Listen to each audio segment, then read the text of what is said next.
modern guitar school is online. Yeah.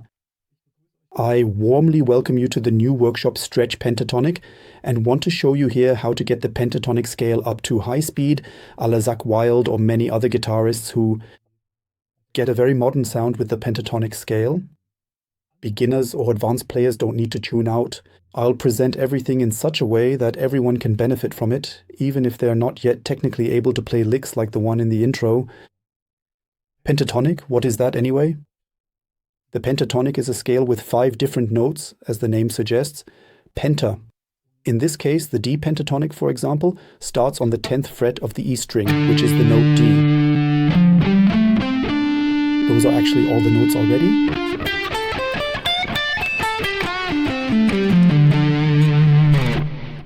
The half steps, like in a regular minor scale, are missing.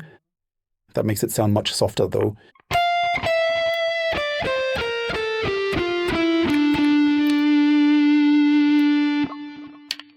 If, let's say, you're a guitarist for AC/DC, you don't want to hear that.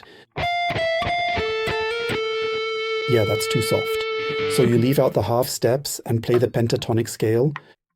But it's not just with AC/DC. With Metallica, funk bands, blues, and many others, it's often the case that the pentatonic scale is the scale of choice. 5 notes means you have 5 positions. Earlier I started on the root note D. Now I'll start on the second note, F. That gives us a completely different shape.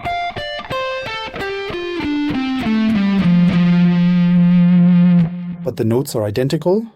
It's just a different pattern. I'll show you that on screen as well. Now comes the trick.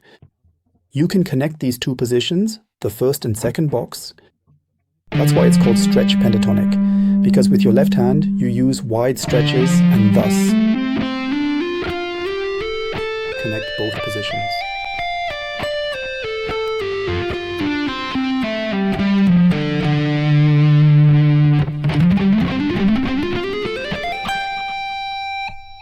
So you see, or rather you hear, that the connection of both positions has a relatively modern sound. By the way, in the diagrams, I've marked the root notes in red. So all the Ds are marked in red, so you can find your way around even better. So what's the advantage of the Stretch Pentatonic? Let me start with the technical aspect. You can play 2 notes on each string, for example, using hammer-on technique, because you have 3 notes on each string.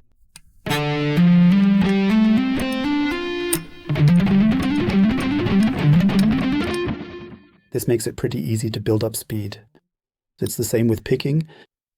You always have the same number of notes on each string. The musical aspect is interesting because there's a note duplication. You always have the last note on each string and on the next string as well. It's the same note that you play on the next string. This makes the line a bit confusing.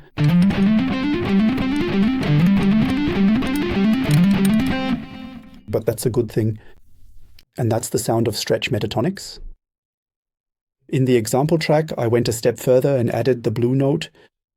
Just briefly for those who might not know, the blue note is a great passing note. I feel blue is what Americans say, for example, when they're feeling a bit down.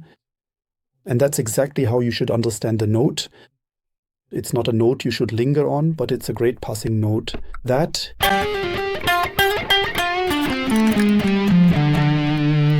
is the B flat 5, this note.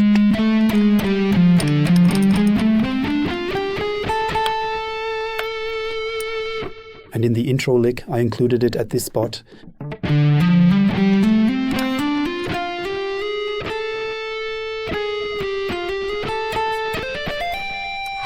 So 13th fret on the G string, the blue note, gives the whole thing a slightly bluesy touch. A bit of chromaticism is always good. And from a technical perspective, I also found it more comfortable to play it on the 13th fret of the G string to get that nice little roll. So go ahead and learn your different pentatonic boxes and connect them in this way. It's a lot of fun. and you'll get the sound that Steve Vai, Joe Satriani, Zakk Wylde, all those guys play regularly. All right, that's it for now. I hope I was able to help you and give you some new ideas to enrich your playing. Play around a bit with the Stretch Pentatonic. It's worth it. It's a really great tool. And if you enjoyed the workshop, give me a like, subscribe to the channel, and you won't miss any workshops in the coming weeks. All right, see you next time. Take care.